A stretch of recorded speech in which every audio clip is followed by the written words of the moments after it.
This is Sunday, and this is the Conscious Hour. Now, let's get after this one. I'm going to use Danny Haifong. You see his spelling up there, Haiphong. Make sure you check him out. He actually gives you real news. If you're watching ABC, NBC, Fox, or any of the Western media outlets, they are not covering this story. Guarantee you, it's fact based. It's not some fictional ideology that they spew out on their Western media, ABC, NBC, Fox, and all the rest of them. They don't report the news, they make up the news. Here we go. Welcome you. Thank you so much for joining me. I wish you were under better circumstances. Welcome. Thank you for having me. And I don't know, circumstances are just circumstances, man. Anytime is good.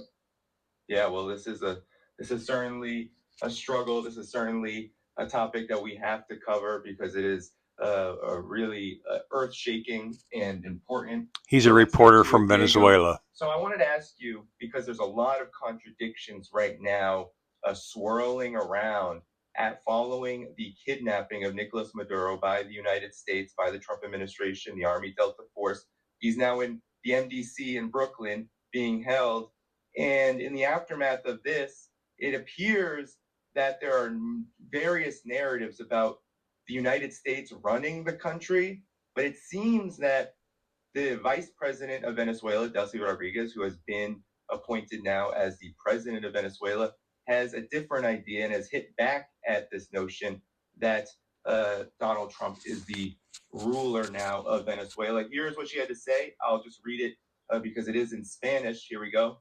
She said, governments around the world, this is her reaction, are simply shocked that the Bolivarian Republic of Venezuela is the victim and target of an attack of this nature, which undoubtedly has a Zionist tinge, which I found very interesting that she said. She said it's truly shameful. She continues, our father liberator said it in the Jamaica letter. The veil has been torn. We have already seen the light, and they want to drag us back into darkness. The chains have been broken. We have already been free, and our enemies intend to enslave us again. If there's one thing that the Venezuelan people in this country are absolutely clear about, is that we will never again be slaves. All of Venezuela is mobilized, and the decree has already been signed by President Maduro, the only president of Venezuela. There's only one president in this country, and his name is Nicolas Maduro Moros. Well, this contradicts, Diego, what Donald Trump had to say in his press conference following the kidnapping of Nicolas Maduro. This is what he told the press. Thought to come back and be the opposition leader in your Fox and Friends interview. And then you also mentioned the vice president of Venezuela. Are you going to work with the vice president of Venezuela, or how do you foresee the relationship going? I understand she was just sworn in, but she was, as you know, picked by Maduro. So Marco's working on that directly. Just had a conversation with her, and she's essentially willing to do what we think is necessary to make Venezuela great again. Very simple. How arrogant. So, Make Diego, Venezuela great again. Venezuela right now. Look what he's doing to America. He's making it great again. Please help our viewers understand what is going on here with what I just showed, and anything else you want to talk about in terms of the reality on the ground. Well, first of all, it was an insane pressure, that one yesterday from Trump, and especially what he was addressing and the way he was saying a lot of things that are just not true, as usual is the case now with Trump. And also, I would like to add, I've been giving some interviews to more mainstreamish media. They talk about a political vacuum also, which is also just quite ignorant, if you ask me. I mean, this is a state and a government, and we have laws, and there's a constitution, and by the constitution, it was just interpreted by the Supreme Court, which basically says that now, under this current circumstances and based on 2 articles from our constitution, that for the time being, Delcy Rodriguez will be the interim president until Nicolas Maduro is back in Venezuela. So that's basically the legal aspect of this. It's legal rationale. It has nothing to do with any U.S. picking, any transition or whatever. It is. He's just trying to. I guess it's trying to ride the wave, the tide, in order to make sense in that order. But it's clear now that it has nothing to do with it. So Trump was saying that this other lady here, I can't remember her name, she's a Zionist, she was going to be running the country. Isn't it interesting that Trump is dictating and the Zionists are dictating what we need to be doing around the world? Just look at Trump and then look at his partner, Netanyahu. Oh yeah, they're ruling the world. They're directing everything. Let's get after this one.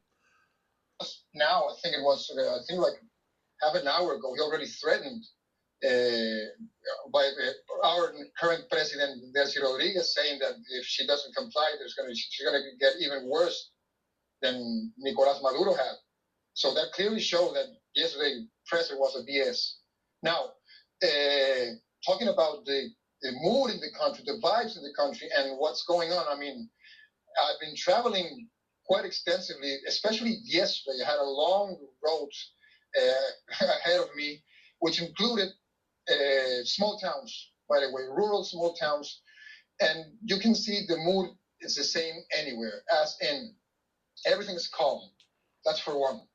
There's no unrest, there's no upheaval, there's no gathering of opposition pro Maria Corina Machado forces or something that are looking for to take over or anything. Nothing of that sort is happening. Actually, you're going to see the opposite. You're going to see people actually, currently right now, there are demonstrations throughout the country in support and asking for the return of Nicolas Maduro. Beyond the Chavista fray, if you will, people are, and this has been the case throughout all these months. I mean, we've been here like 5 months already. They basically don't support this kind of quote unquote resolutions, regardless if they support or not the government. Actually, in many cases, they just don't support, they don't like Nicolas Maduro, but they like far less for the U.S. to be taking over, especially after they bombed and we had this nasty operation yesterday that according to some, it took a total of 40 dead people, civilians and military. So thinking that people feel liberated or enthusiastic about what's going on, it's just a misrepresentation and it's just spin. That's not the case right now. Regardless of. So put yourself in their situation. Can you imagine having some country come in and decide they're going to take over California and just bomb San Diego for fun? And then saying, we've got a new president for you and we're going to run your state. I mean, this is insanity. But look what we're doing. It's constant. We aren't stopping this machine. So the only way we're going to stop this, folks, this is the Conscious Hour, is pick up the phone, call your congressional representatives, leave a message, and tell them really simply, if you don't get a rein on this whole insanity, you're not going to vote for them again. Period. I don't care if you're Republican or Democrat. It doesn't make any difference. Imagine this happening to you. Imagining bombing Florida and saying we're going to take over Florida because you got drug runners. This is just pure bullshit. And about the drug running, the United States is the largest drug running operation in the world. Yes, it is, folks. We run literally, I don't even want to go there, trillions of dollars of drugs since Vietnam. Trillions, hundreds of trillions. Just Juan Orlando alone, when he got busted, the president of Honduras, he had moved 400 tons. That's almost 1 million pounds of cocaine into the United States. So why isn't the mainstream media putting this out? Because why? Because they get corporate sponsors and they don't want to break up the monopoly of the propaganda that you're being fed. The Conscious Hour, we don't care.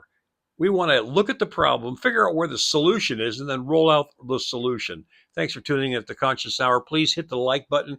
Please share it too. I need to get more bandwidth. And also, please make a donation. It's a 501c3.